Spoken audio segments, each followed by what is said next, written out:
Welcome to Guy Code, a podcast dedicated to imparting dad wisdom to my son, with your host, Koji Steven Sakai, and friends. Welcome. This is episode 22, and I am Koji. I'm writing a screenplay about emotional vampires. It's a monster movie, and in this movie, instead of sucking blood, these vampires, they stir emotions and feed off of it.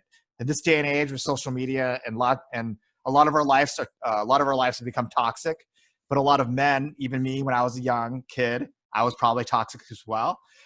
So I asked myself, what does it mean with all these, with everything going on in the world? I'm asking myself, what is toxic masculinity? So I looked it up, and this is the definition: a cultural concept of manliness that glorifies stoicism, strength, fertility, and dominance that is socially maladaptive or harmful to mental health. Men and women both suffer when toxic masculinity perpetuates expectations that are restrictive and traumatizing.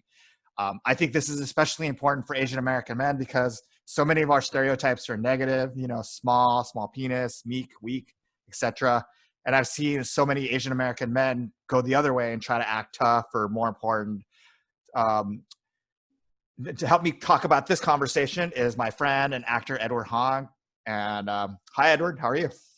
Hi, I'm good. Thanks for having me. And Edward, why don't you tell us, I know you're an actor and I've known you for a while, but why don't you tell us a little bit about yourself? All right.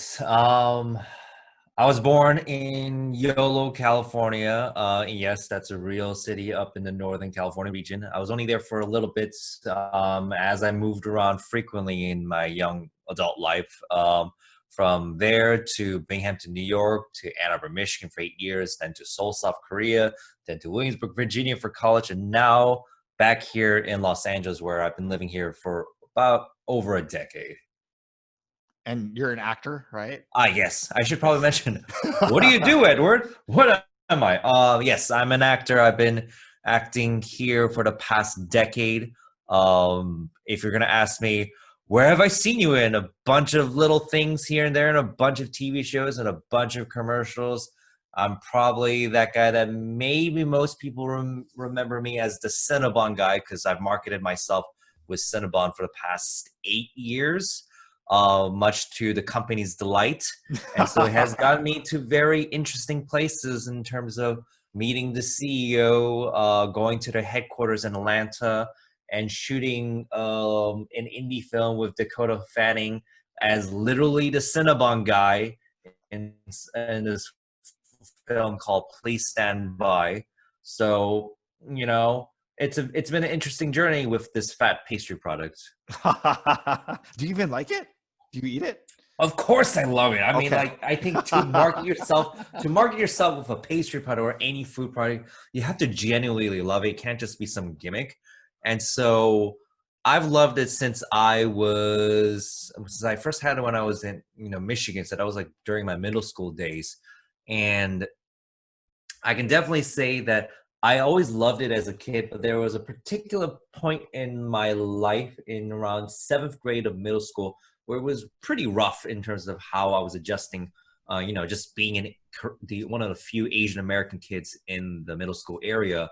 That kind of didn't work out so well. And then in a strange sense, Cinnabon pretty much saved my life. I know Lin Chen, this actress named Lin Chen, she used to have a blog called Thick Dumpling Skin, and she interviewed me in terms of like the full story context. So, if you want the full story context, I'll pitch you to her and her blog that once existed. It has the full story. But basically, Cinnabon played a huge factor that even when to this day that I love it to such a degree that that it shows. Like, I used to talk about it so much that a friend decided, this was when it started 8 years ago, that you should market yourself as Cinnabon. And I was like, well, that's kind of silly because why would anyone market themselves with a fat pastry product? That's not a thing for people or actors to do. And she's like, you should give it a shot. And then so I did, and then it kind of worked because, actors, our job is, there's a sea of actors in this industry. So it's like, how does one stand out? Whether it's like your marketing type or you have a certain gimmick. And so for mine is, well, I love Cinnabons. And so I literally created like this persona, the Cinnabon monster, which It now reflects all my social media handles. And so it started to become a thing where like if I booked a job, I would send casting like, you know, a Cinnabon gift card or like a pack of Cinnabons. And so it will be shipped to their office. And so for more often than not, they thank me for it, or sometimes they regretfully thank me for it because, you know, each Cinnabon is like, it's like 900 calories in one Cinnabon. So it's pretty intense. You could literally have a coma after you eat one. So, you know, it's dangerous, but it's delicious. That's hilarious. Well, why don't we get into it? This was actually your topic idea. I'd love to hear kind of why you wanted to bring it up. I mean, is it just because of what's going on in the world or something else? I brought it up. I think it's just, I think it's also what's going on in the world, but also reflective of just like why I became an actor, why I wanted to pursue this career, and what, you know, what was the journey to get along this path. But starting with like what's happening right now, I think what the protests are doing, especially in America, is that it really gets people to, you know, look into yourself. It's to look into like any potential, not potential, or like any inner or latent racism or homophobia or misogyny that you have in amongst yourself. And so it's to basically check your privilege. It's to understand, you know, things that has not been addressed. And I think the protests have done a tremendous job of just getting people to acknowledge, or more often not, people getting others to acknowledge that there's some problem. There's something they need to look at. And so, you know, when you asked me for the, you know, for a topic to think of for the Guy Code, because this is for your son, this is as he grows up. And I realized that, you know, this society, not just American, but just, I think just worldwide, this patriarchal society, is that we still pride ourselves in being tough, in being like stoic, in being like, you know, aloof. And we see it a lot in movies. We see that, you know, that's like the cool thing, you know. And, you know, there are some terrible examples of it, but there's a reason why it was so popular. For example, Twilight. Twilight is a great example. You have, you know, Edward, who, yes, we both share the same name, Edward, who, you know, is the prototype of the dark, strange, mysterious, aloof person who doesn't really tell Bella anything, which drives most of the conflict of this movie because he doesn't say anything. He's just like, I gotta go. No, I can't be with you. No, no, no. And so for whatever reason, girls find that, not just girls, that's a stereotype. Just, I think, you know, there's a large percentage of people who find that attractive, who find that alluring. And I think our society has like benefited from, not benefit, like has said that this is a good thing, that this is a good thing for people to have. And so I think it definitely applies to, I believe, East Asian culture, where like showing emotions is considered a weakness. And that's, you know, and then it makes me think back to my upbringing, where my father definitely, he was all about emotional suppression. It was all about, don't show your emotions. Don't be doing that. You know, if you do that, you're gay, or you do all these kind of things. And so it definitely warped my perception of what was considered acceptable until like, it was only until like college that I met men in my life who were all about emotions, who were all about expression, who were all about, you know, revealing what's like, what's bothering you, what the demons underneath it.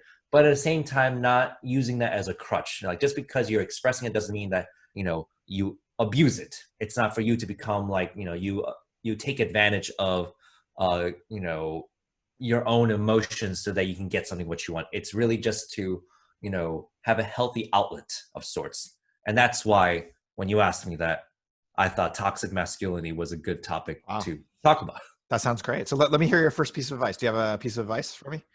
Number one, my first piece of advice, and I mentioned it just earlier, is it's expression. It's just like expression, I think, is the key to a healthy life. More often than not, especially when I was growing up, expression was not something to look forward to or something to, you know, encourage. It was something more like, you know, if you have a bad thought or you have something that you're not feeling well, or like there's something wrong with you, you keep it down. Like, you don't say it.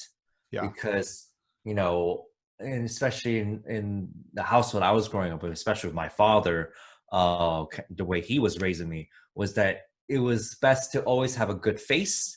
It's always good to, you know, just always see like nothing was wrong with you. Even though I was growing up as a kid, there was a lot of things wrong with me. So expression is like the first piece of advice I give to people, where it's like, you know, anytime someone says, oh, I feel bad about expressing this, or I feel bad about telling this story, which might freak people out. And I'm like, no, you can't let that stop you, because in the end, it's just, you have to imagine yourself as like, if all of this is filling up and like storing inside you, if you're not going to let that out, it's going to come out in like really unhealthy ways, which is why I think expression is like probably one of the most basic foundations to a good life. I love that. Yeah. And I think as an Asian, you know, a lot of times it's about putting a good face forward, right? It's about making sure that nobody knows that anything's wrong with us. So I really like that. My first piece of advice is, you know, don't test everyone that you meet. You know, like everyone's always trying to test each other on how much you know, or, you know, how smart you are, how good you are, how much good you're doing, how much of an activist you are, how much you're this, how much of that. Yeah. And those people are the most annoying people, who are always trying to prove something, always trying to test other people, you know? So I just want to, you know, like my piece of advice for my son is always to accept people for who they are, or who they're showing you, until otherwise. Like you're not, Yes. you know, you're not in competition with their intelligence. You're not in competition with their goodness or badness or whatever, you know. It's just, I just find those people who are always like, oh, well, did you know, you know, like, and always trying to like one up you on information, or one up, you know, like if you say you're trying to help somebody, they're like, well, did you protest yesterday? Did you protest today? You know? And it's just like, it happens a lot. Like I've especially noticed that as a parent, you know, all the parents were always like trying to one up each other on our kids, but it's very like, it's a very frustrating thing. And I think that creates a real toxic kind of personality, where it's like, you're not really developing relationships with people, but you're more, you know, you're just in competition. You're not really creating anything. So anyway, that's my first piece of advice. Right. No, I agree with that. I think it's important to, you know, it's always good to challenge oneself. Like, it's not good to be complacent, like just be like, okay, I'm good. And, you know, just coast that. But at the same time, there is a fine line between challenging oneself and also like, are you challenging yourself because it is something you want to truly improve on? Or is it because, you know, like you said, there's a competition going around with other people, and so you try to like boost yourself or your children up because you want to prove something? Anytime you have to prove something to someone else is when you should kind of have to step back and realize that this is actually not good, because the only person that you should improve is, you know, just, you know, your own judge is yourself. And it's just like to look into that and be like, okay, what can I do better?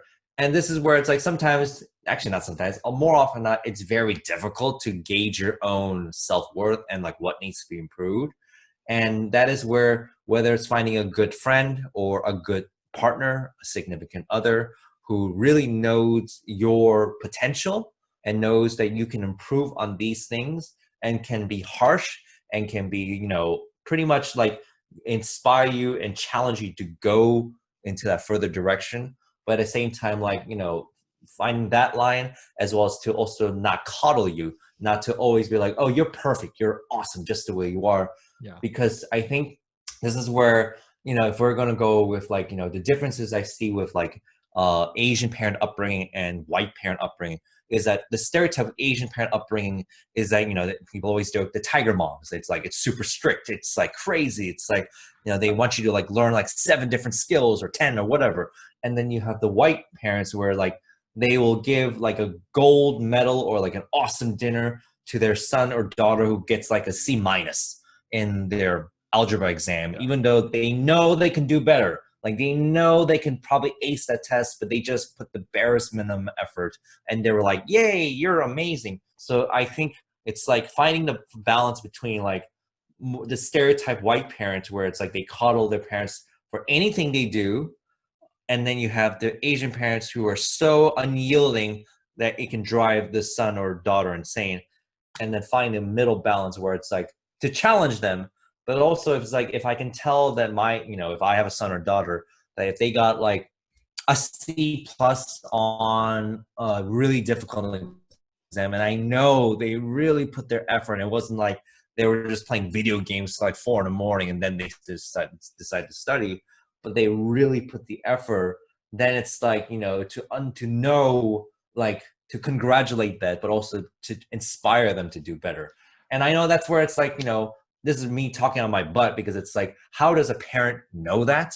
How does a parent know that their child is truly doing their best, or are they just slacking off? It's like, it's hard. It's like, how do you know?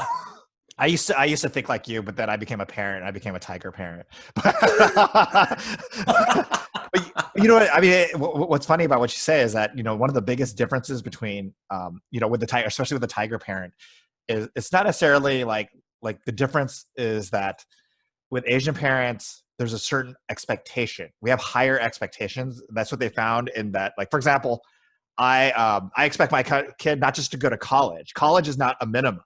It's like, no, you go to the top 10 university. Like, whereas what's interesting is I talk to other parents, especially white parents, and they're saying, well, I hope my kid goes to college. And I'm like, no, that's not, like, he's going to college. It's just a matter of what college is he going to, and I think that's one of the successes of East Asians is that we, like, it's not just you're going to play piano, you're going to go to Juilliard. I think where Asians go wrong, though, is that if you don't go, you can't withhold your love, right? It doesn't mean you love them less. It's just you have high expectations for them, and I think that's one of the reasons why we are successful, because if you shoot for the moon, right, and you hit something else a little bit lower, you're fine. You just were shooting really high. Like, I want my son to be president, but if he's like something else successful and he's happy, that's great for me. But I want him to shoot for as high as he can, because I think that's how you become successful. If you shoot low, you're going to hit lower, like, it's shocking to me that people are like, I hope my kid goes to school. And I'm like, really? I'm like, that's crazy. Are you crazy? Like, I'll be disappointed if he goes to like X, Y, or C school. I'll be disappointed if he gets this, but it's, I think I love him no matter what. I'll just, Right. like, that's not a matter of withholding my love, but I want it the best for him. And I want, him to shoot for the best and try. And sometimes you make it, sometimes you don't. And that's fine too. Right. But you got to have big dreams. But let's hear your second piece of advice. What's your second piece of advice? Second piece of advice. I'm glad I wrote this stuff down. I wrote that there's no such thing as gender roles. Because I think that plays into toxic masculinity, that there's like this concept that a man should only do certain things or roles, and then women does this, so that if a man does, whatever is considered feminine or whatever that's conceived a woman role, that there's always a joke that it's considered gay. It's like, oh, that's a gay thing to do, because why would you do that? And I think that as a man, especially living in this, this generation, that we need to eliminate all of that, consider like the constructs altogether. Because I remember one of the early times, I didn't know that this was considered gay until my father was like, that's something a man should never do, which was simply like, because my dad was a super old-fashioned guy. And so, like, at one point, I remember coming back from college and I was visiting my folks in Korea, and I was just simply washing dishes. Like, I was just washing the dishes with, I had dishwasher gloves on. And my dad got super pissed at me. He was like, why are you washing the dishes? And why are you wearing dishwasher gloves? And I'm like, I don't know. That's a thing to do. There's a lot of dishes here. No, that's what your mom does. And I'm like, oh, okay. I didn't know that was a thing. I didn't know that was like, that's something that you would actually get mad at me about. And so that was like one of the early wake-up calls I had of just like how, even the most basic things, which I thought was just like, dishwashing. That's not a gender thing. That's not like something only a man or woman does. That's like a basic common human thing, which I realize that more often not, I fall back into, unfortunately, those stereotypes, like, because even when I do it sometimes, because I'm like, oh, I need to wash the dishes. But then if I'm living, right now I'm living with my partner, who sometimes I just don't feel like washing dishes. I just like, you go do it. And then I'll get like the death stare. I'm like, what did you just say to me? And I'm like, I will go wash the dishes. I will wash the dishes because of all that kind of things. And so it's just like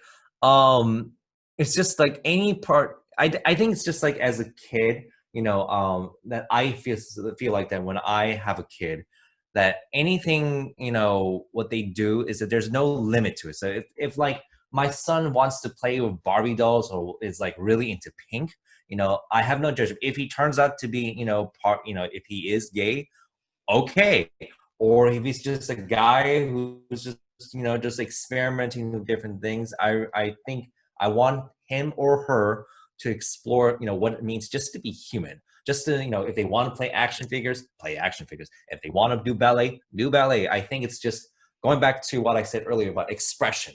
It's that if it really inspires you, then go for it. And I think that, it's on us as parents, as people on this planet, that we want to encourage these kind of things, because otherwise we start developing some sort of like bias, some sort of like limitations or prejudices for our kids on an early age, that they can't do things because it's considered not right. Yeah. And so that would be my second piece of advice. There's no gender rules. So it's like, go play with that. Go play with that Barbie doll. Go do this. It's just whatever makes you happy, do it. And that's what I would think as beneficial to, It's hard though, because we grew up in a time when, right, like guys couldn't hold hands or guys couldn't show emotions. And so I know, like, I look at my son and, there was a kid who dressed up like a boy that always had girls' clothes on for a long time.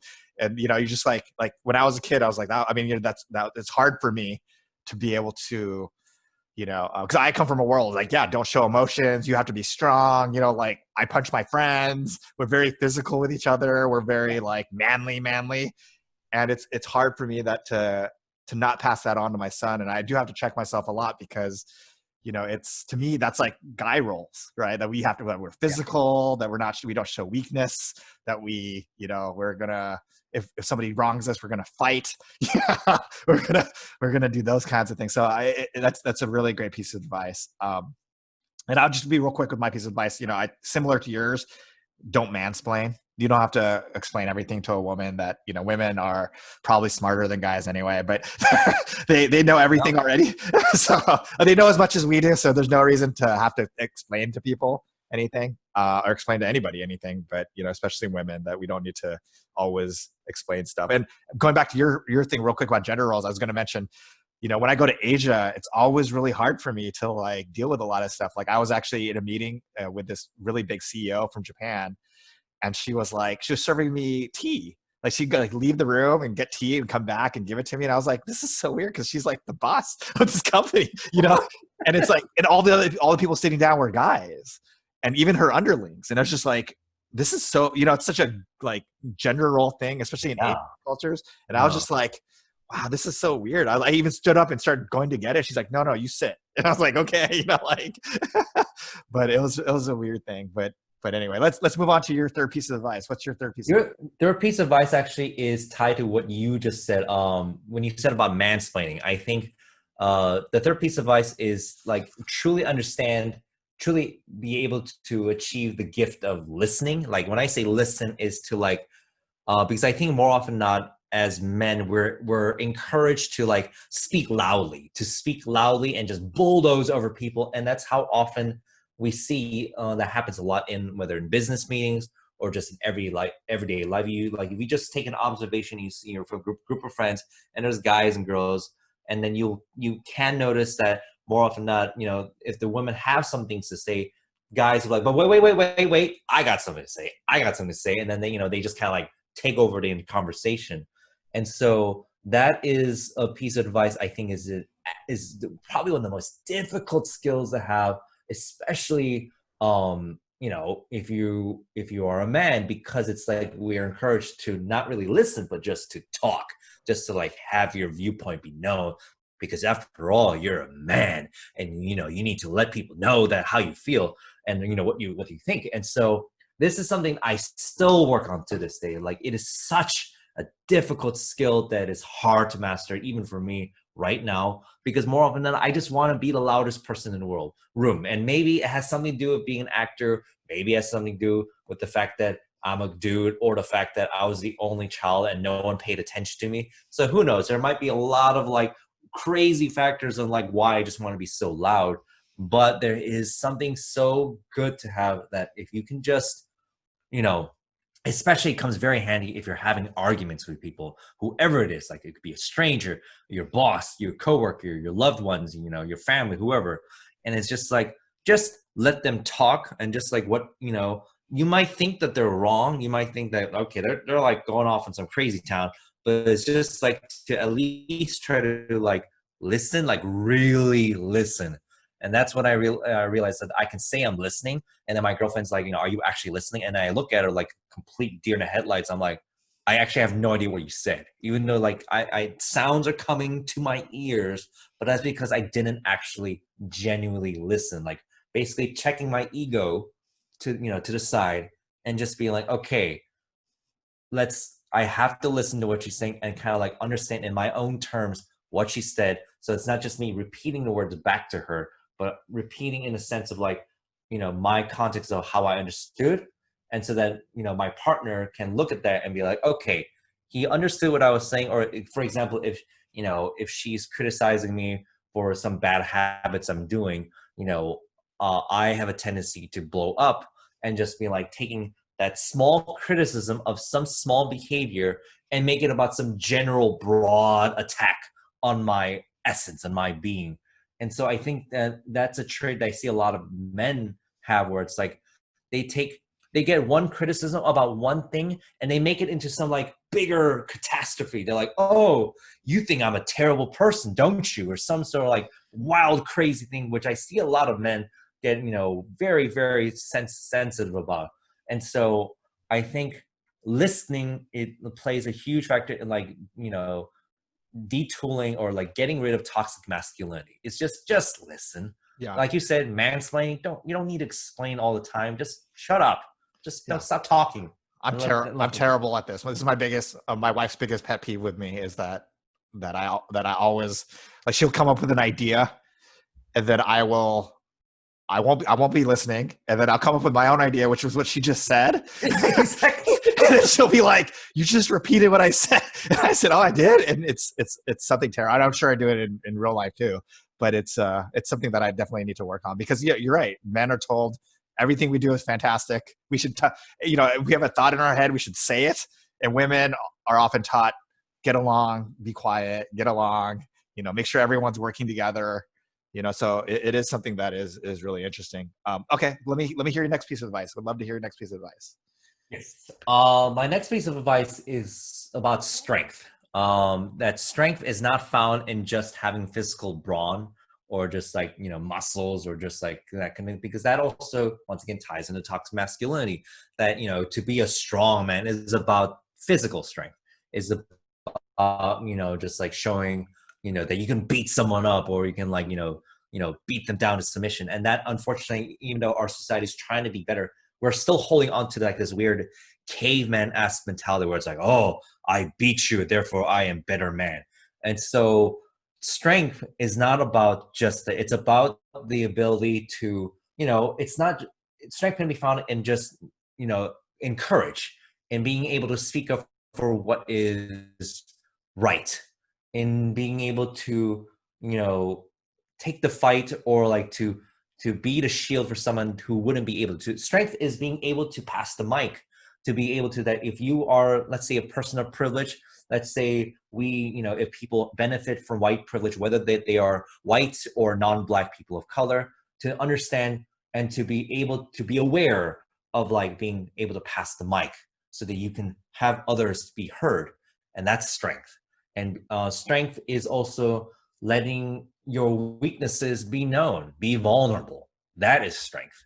Like strength is not just like, you know, what can be shown by how big your muscles are, but it can be shown by, you know, how big your heart is, how big, you know, your courage and your integrity. That strength is also found in being able to say no, and being able to say no because you know that it goes against your morals, it goes against your integrity. And just because everyone else says it's okay, or because, you know, you have like an agent or, you know, someone saying, hey, if you do this, you get paid like $4 million.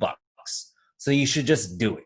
And then for you to be able to say, I know myself and I don't want to demean myself, and I need to say no.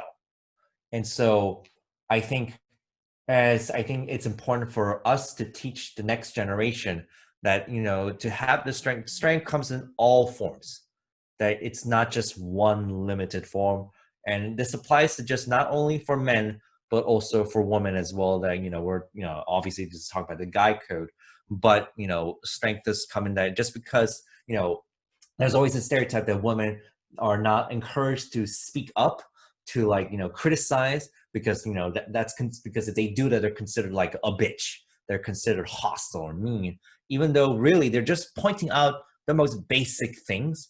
But we as society have ingrained that when a woman does that, that's considered like, ooh, she's being bossy.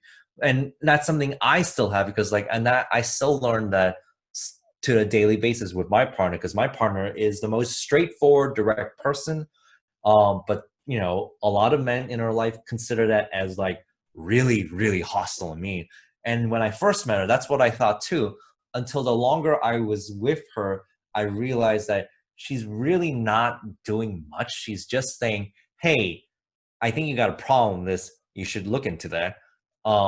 Because I think our society is that we have conditioned that for women to address problems for men in terms of heterosexual relationships, that they have to say in like, oh, honey, I think, have you ever thought about looking, their voice goes higher, and it gets super sugary and super nice, so that they can say what they want to say, but not hurt your feelings at the same time, as opposed to just not needing to do any of that and just be like, hey, I think you got a problem, and, you should look into that.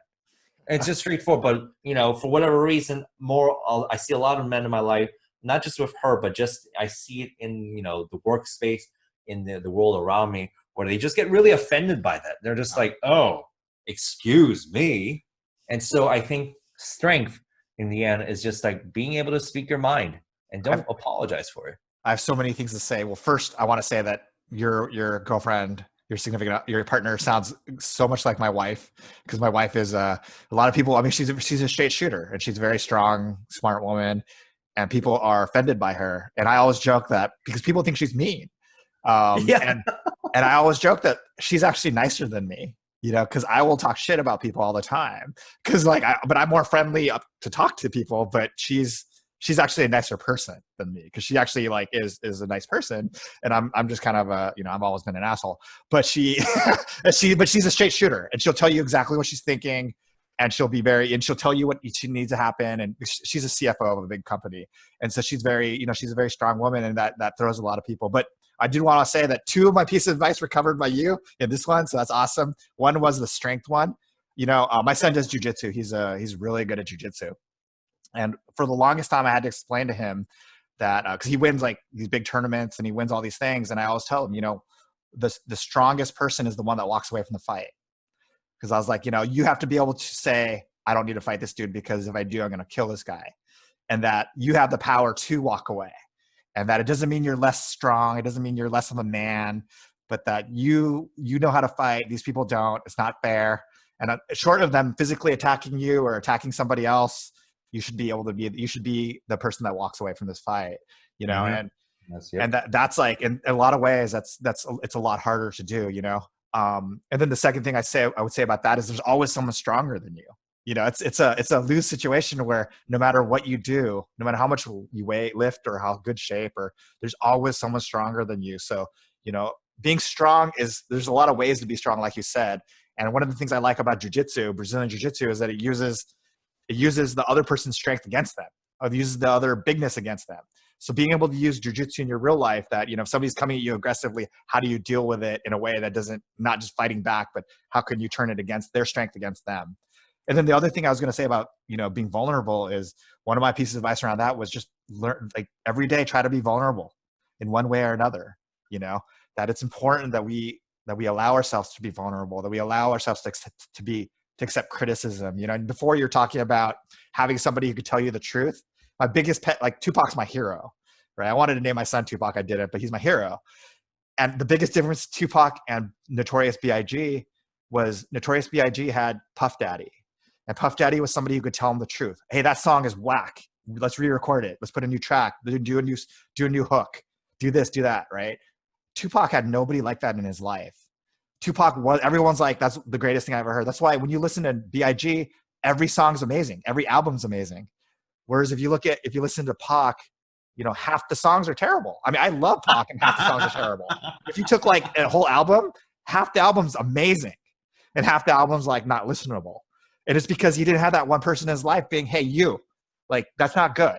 Like, you're amazing. It's not like you're less talented. It's just, you just weren't, you know, like, maybe you should do this. Maybe you should think about it this way, you know, like, and I think that that's a huge difference. I think that's really, really, really important, you know. And similarly, in that vein, it's about, you know, finding ways to lose.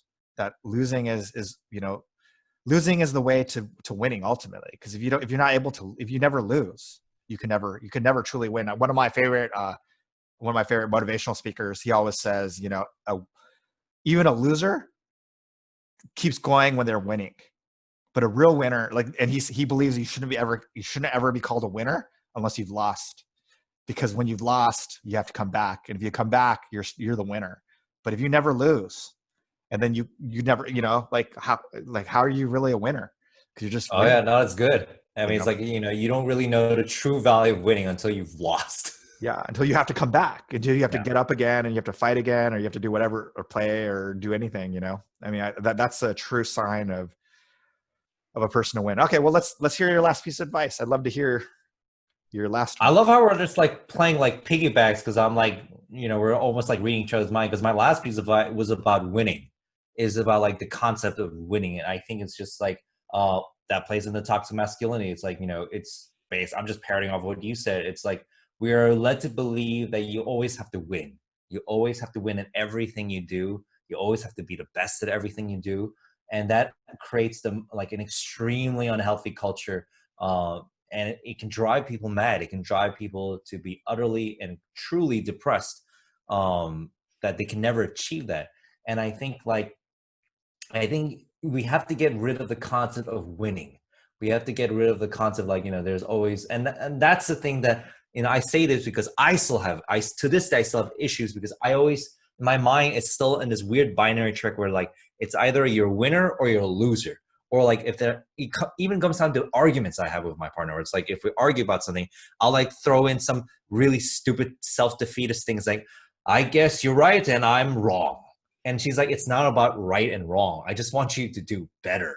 I just want you to not do that. It's not you. Stop saying you're wrong and then I'm right. It's just stop doing that, whatever you're doing, and just be better. That's it. And so I think that is the concept where it's like, you know, the winning thing, you know, if that's all we implement in our kids in the future, is that it becomes like I said before, the binary. There's only two things. You either win or you lose. And life is much more gray. It's not just about winning or lose. It's just like, you know, the experience. It's like, okay, you have this experience. What can you learn from it? Whether or not you know, technically lost or won. So let's say if we take the most like, you know, a basketball game, and, you know, they're a basketball player, and then technically they lost because they had less points than the other team. But then it's like, it's unhealthy to think of that as just like, oh, I lost, therefore I am not valuable as a human being. You always go, as we have seen from the NBA greats, is like, what did they learn from that? What can you learn from this experience? And in a way, it actually might be a victory, because it's like, I would have never had this lesson. I would have never had all of these, you know, just trials and the tribulations and the heartaches, because I think, you know, and tying into like, you know, things beyond just basketball metaphors, in life itself, it's like, I think, you know, when I look at artists, when I look at people who are truly inspired, it's not the people who had everything in their lives. Like everything was perfect, everything was great. It's the ones that we get inspired by are like the underdogs, the losers, the ones who really took a licking, and then came out on the other end. And, you know, and I think that's the reason why we're always inspired by that, because it's like they kept persevering, because in the end, it's like, you know, they didn't see it as like a win-lose, like that's all there was. It was like, you know, in a way, it's like you enjoy the journey. You enjoy the journey that you're on, and you're going to meet people along the way who will be, you know, your supporters, you know, your greatest allies, your friends. And then sometimes some of them, you know, won't be, but you learn that as a lesson. And it's just like, you know, you take away winning, and in the end, it's just all about learning. And that would be the final advice, where it's just like, it's just a process. In the end, you're still not going to be winning. You're always going to be learning about something. You're always going to be wrong about something, no matter how smart or how, experienced you are. Something or someone will always show that you're like, oh, I guess I didn't know anything. Yeah. And that's something to always be open about. This is great, because the biggest challenge with me and my son, especially earlier in his career in jiu-jitsu, was that he would always pick people to fight that he knew he could win. And I was saying, that's the opposite attitude. You should be fighting the people you don't think you could win, because that's how you're going to get better. If you're fighting people who are you're going to easily win, then you're going to stay at your same level and get worse.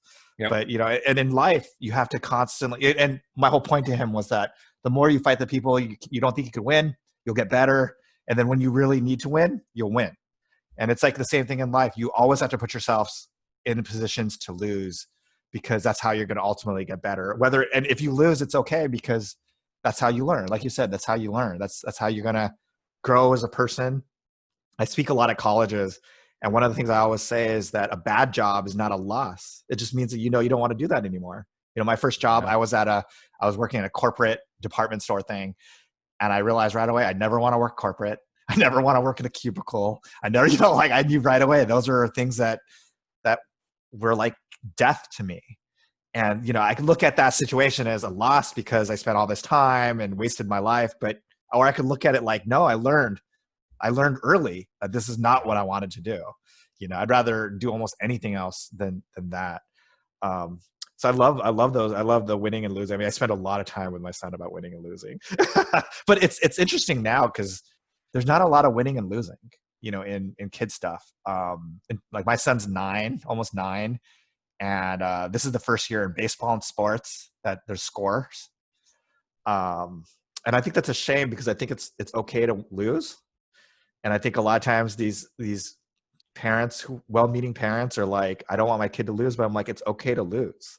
Yeah. It's okay to win too, but it's okay to lose. Like this year, my son lost the soccer playoffs or something, and all the kids were crying.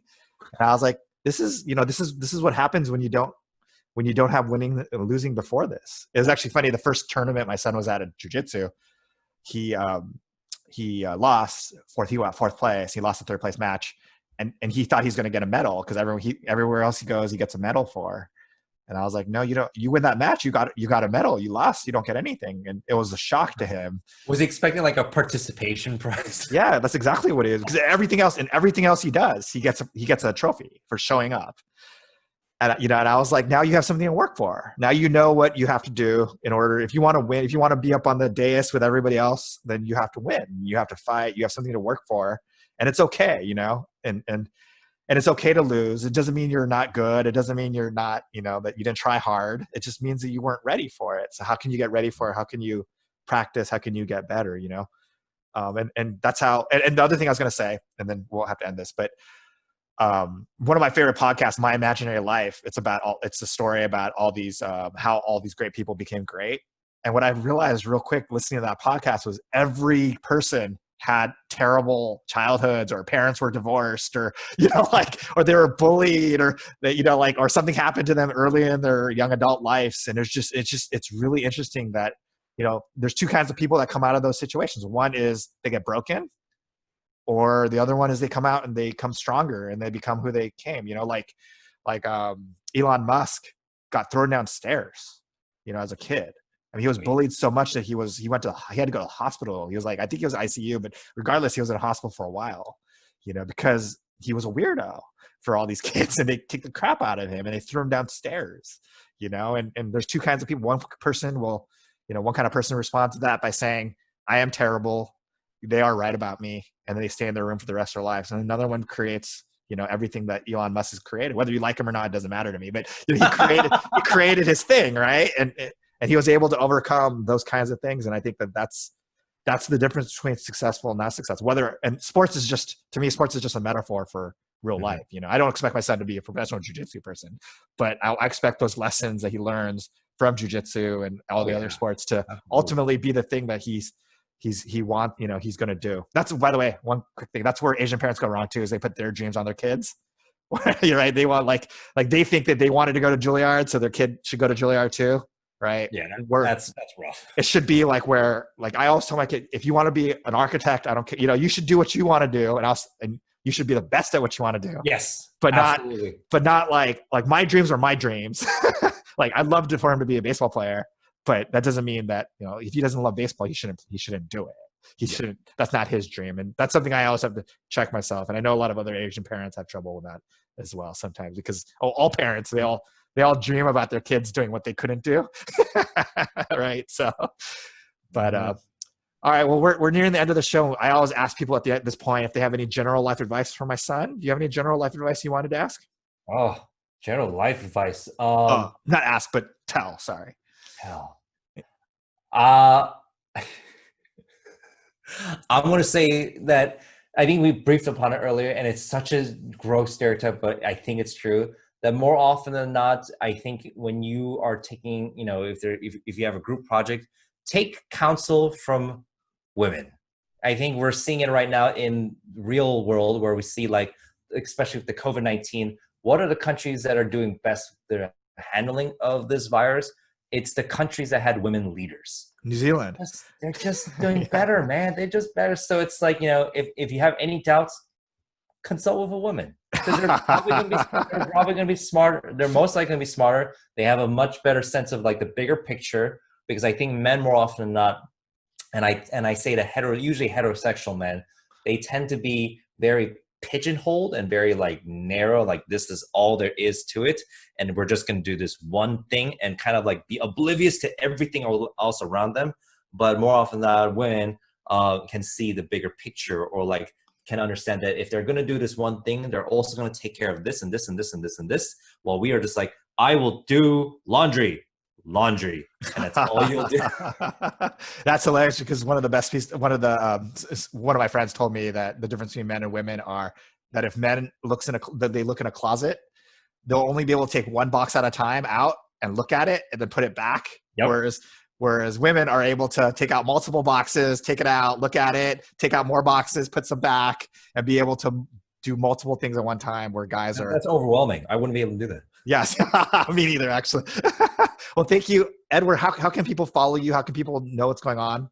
Great.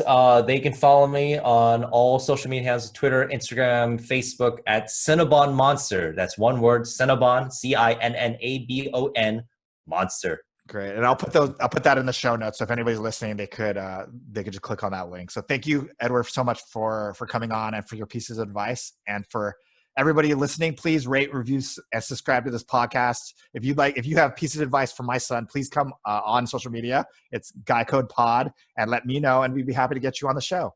So thank you guys for listening, and thank you, Edward, again, and peace out, guys.